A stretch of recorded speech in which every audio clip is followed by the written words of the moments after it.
देखो, एनकैप्सुलेशन का डेफिनेशन क्या है? बाइंडिंग या रैपिंग, मतलब पैक करना, बाइंड करना या रैप करना यानी पैक करना। ठीक है क्या? डेटा वेरिएबल्स, है ना?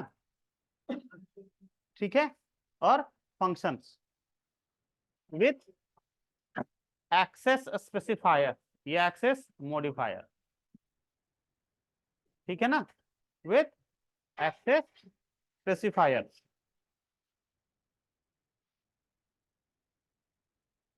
ठीक है, एक्सेस स्पेसिफायर्स कौन कौन से हैं? एक्सेस स्पेसिफायर्स जो हैं वो क्या करते हैं, ये बताएंगे स्कोप। क्या बताएंगे? स्कोप का मतलब रेंज, कहां तक एक्सेसिबल है, कहां तक एक्सेसिबल है। ठीक है क्या? Data from the class, data का मतलब दोनों, डेटा वेरिएबल्स और फंक्शंस, यानी क्लास की कौन सी चीज कहां तक एक्सेसिबल है, ये कौन बताएगा? एक्सेसिफायर्स। समझ में आया? जिसमें फर्स्ट कौन सा आएगा? प्राइवेट, है ना? कौन सा आएगा? ठीक है, प्राइवेट का स्कोप होता है सिर्फ क्लास के अंदर। ठीक है, प्राइवेट का स्कोप होता है सिर्फ क्लास के अंदर। जिस चीज को प्राइवेट बना दोगे वो उसको कहां तक एक्सेस कर सकते हैं क्लास में?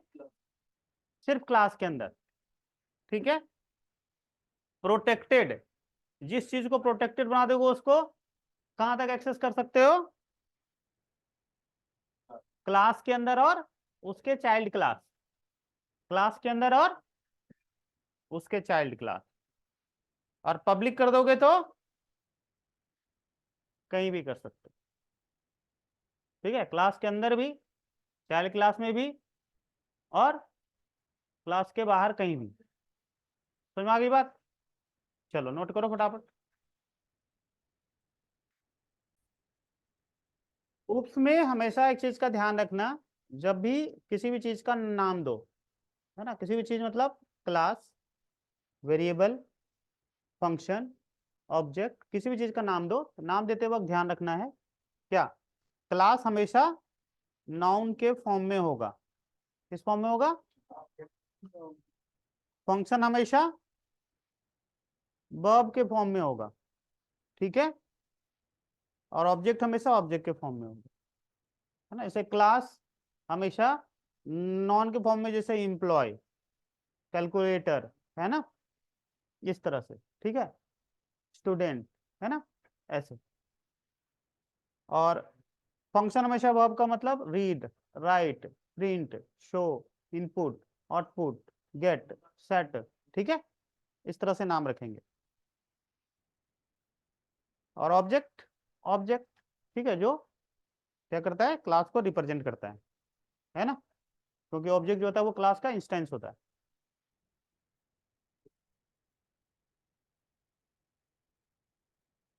सिंटेक्स कल देख ही लिया था अपन ने। क्लास लिख करके क्लास का नाम देते हैं, फिर प्राइवेट प्रोटेक्टेड जो भी देना हो, है ना, एक्सेसिव फायर। ठीक, इसके बाद जो भी डेटा वेरिएबल्स लेना हो, है ना, फिर एक्सेसिव फायर्स। उसके बाद जो भी फंक्शंस लेना हो उसको बोलते हैं मेंबर फंक्शंस। ये सिंटैक्स है क्लास बनाने का या एनकैप्सुलेट करने का। ठीक है, एग्जांपल तो कल दिखाया था अपन ने कैलकुलेटर वाला, जिसमें क्लास लिया था, दो वेरिएबल ले लिया प्राइवेट टाइप का। ठीक है, प्राइवेट इसलिए ताकि इन वेरिएबल्स को बाहर से डायरेक्टली एक्सेस नहीं करा जा सके। ठीक है ना, फंक्शन पब्लिक लिया क्योंकि उसको बाहर कॉल करेंगे तभी तो वो रिफ्लेक्ट करेगा, यूज होगा। ठीक है ना, ठीक है, ऐसे एडिशन सब्ट्रैक्शन जो भी करना है अपन ने कर लिया। और ऑब्जेक्ट यहाँ बना सकते हो या यहाँ भी बना सकते हो। ठीक है, हाँ, और इस तरह से ऑब्जेक्ट के साथ में फंक्शन को कॉल कर लेंगे। ये सब कल देख लिया था अपन ने। ठीक है, है ना, ऑब्जेक्ट यहाँ भी बना सकते हैं इस तरह से। ठीक है, ये भी देख लिया था। वैसे मैथ, साइंस, इंग्लिश, है ना, ले लिया, उनकी वैल्यू सेट कर देंगे, एडिशन कर देंगे, ठीक है, और एवरेज को प्रिंट कर देंगे और फिर कॉल कर लिया। समझ में आया? 3 सब्जेक्ट का मार्क्स लिया, एवरेज निकाला और दिखा दिया। ठीक है, चलो करके दिखाओ।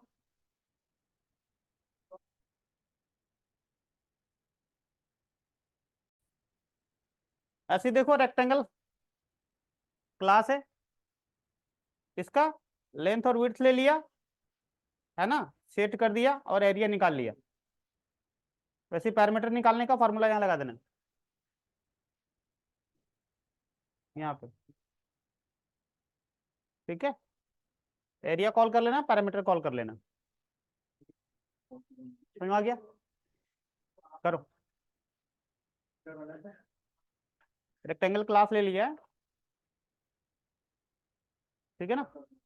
हाँ, लेंथ और विड्थ ले लिया, वैल्यू सेट कर दिया, एरिया मैंने निकाल दिया। अब पैरामीटर का फॉर्मूला यहाँ लिखो और यहाँ पे ऑब्जेक्ट बना के रेक्टेंगल का डेटा पास करके एरिया और पैरामीटर को कॉल करो। करो।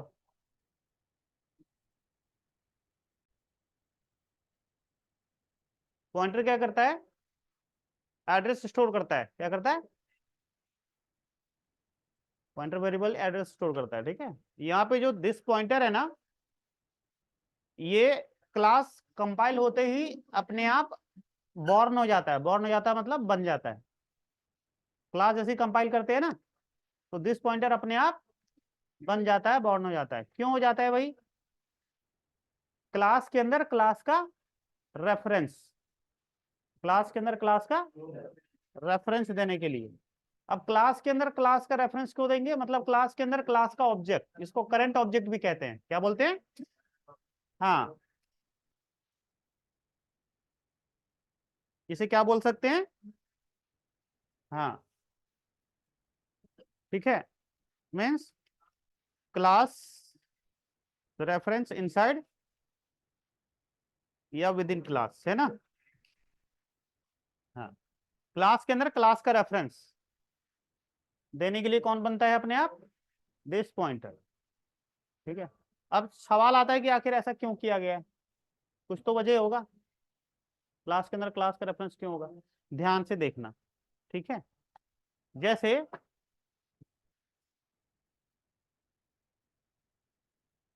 मान लिया अपन ने यहाँ पे क्लास बनाया,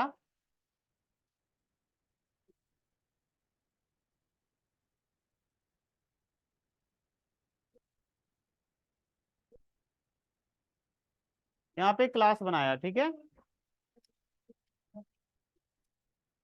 क्लास का नाम कुछ भी दे दिया। अब यहाँ पे वेरिएबल है इंट ए बी, है ना। अब यहाँ पे वॉइड सेट डेटा।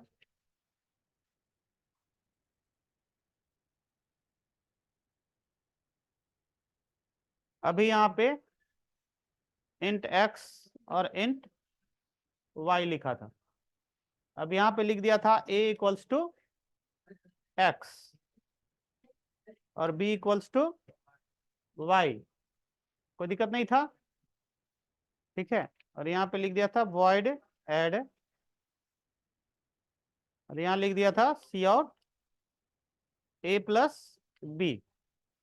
कोई समस्या नहीं? यहाँ ऑब्जेक्ट बना लिया था और यहाँ पे एक्सेस कर लिया था। क्या? p dot set data, argument pass कर दिया था, ठीक, और p डॉट एड, ठीक ना। रन करो, ठीक है। हाँ, ये सब तो प्राइवेट अपने आप हो गए। बाहर एक्सेस होना है तो इसको क्या करना पड़ेगा? पब्लिक, ठीक है।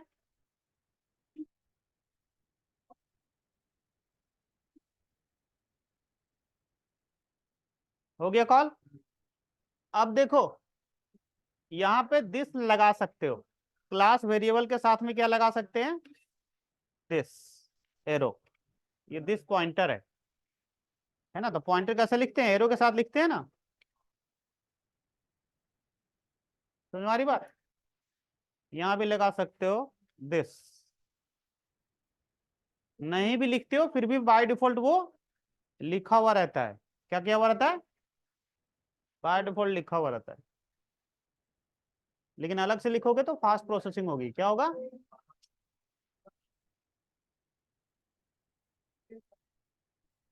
समझ में आया।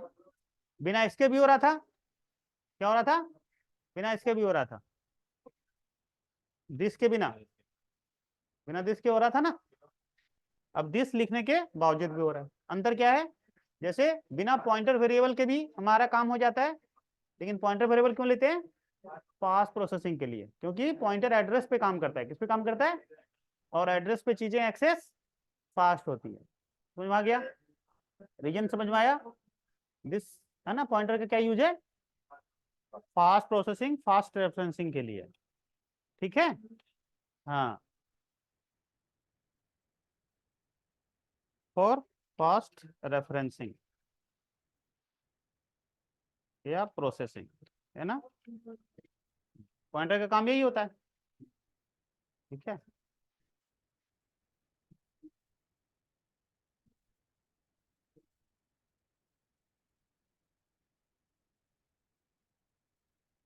टू रेफरेंस क्लास फील्ड्स, है ना, या वेरिएबल्स इनसाइड क्लास, क्लास के अंदर क्लास वेरिएबल्स को रेफरेंस करने के लिए, ठीक है ना, ताकि फास्ट एक्सेस हो सके।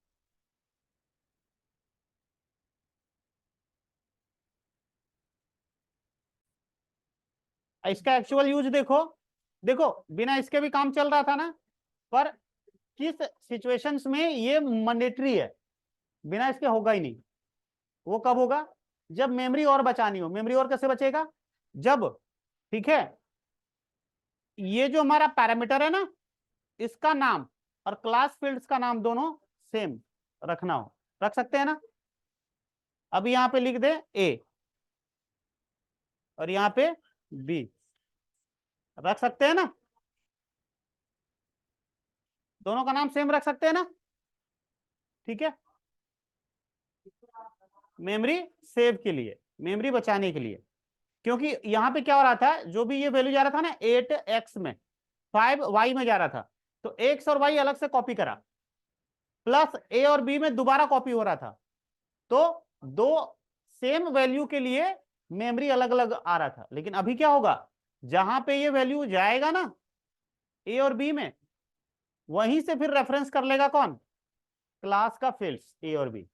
लेकिन अब देखो, यदि यहां से तुम दिस हटा दोगे तो क्या होगा समस्या, यदि तुमने यहां से दिस हटा दिया तो यहां प्रॉब्लम क्या हो जाएगा, ये ऐसे हो जाएगा कि ये देखो, लोकल की प्रायोरिटी हाई होती है, क्या होता है, तो ये वाला वेरिएबल ये है और ये भी यही है, लोकल की प्रायोरिटी हाई हो गई ना, तो दोनों का वेरिएबल का नाम यही वाला उठा लेगा, पैरामीटर वाला ही उठा लेगा, समझ में। तो मतलब अपनी वैल्यू अपने ही पास रखो, तो जब तुम यहां पे ए का एडिशन ये वाला करोगे तो इसकी वैल्यू तो कुछ सेट ही नहीं हुई, सेट हुआ क्या, नहीं हो रहा है ना, तो फिर आंसर क्या आएगा, इसका वैल्यू 0 ले लेगा और इसका वैल्यू 5 ले लेगा, तो आंसर कितना आ जाएगा, 13 के जगह पे 5 आ जाएगा। समझ में आया, कहानी समझ में आ रही है, बोलो, ठीक है ना। तो यहां पे ये ज्यादा यूज होता है कि यदि क्लास फील्ड्स का नाम और पैरामीटर का नाम सेम हो जाए, तो वहां पे फिर क्लास फील्ड्स को स्पेसिफाई करने के लिए दिस पॉइंटर लगाना। समझ में आई बात, कहानी ये लिख लो मोटे मोटे अक्षरों में, ठीक है। चलो अब देखो ये सही हो जाएगा, क्लियर है, क्लियर है। हाँ, तो ये लिख लो, जहां पे क्लास फील्ड्स का नाम और क्लास के मेथड्स, ये फंक्शंस का पैरामीटर का नाम सेम हो जाए, तो वहां पे क्लास फील्ड्स को रेफरेंस करने के लिए अपन यूज करते हैं। ठीक है, हाँ, नोट में लिख लो, it's mandatory when class fields and class function parameter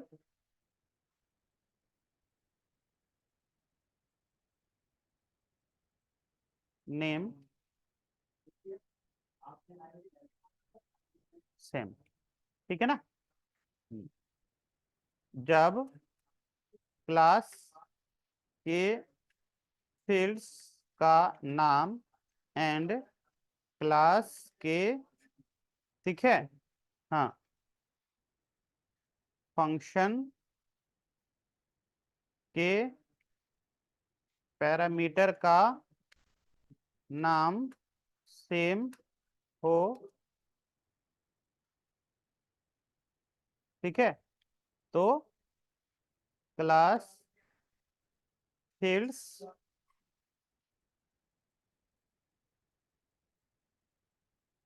के साथ में दिस पॉइंटर लगाना जरूरी है। कहानी समझ में आ गई? ठीक है, क्लियर है। हम्म अब ऐसे एवरेज वाला प्रोग्राम आप लोग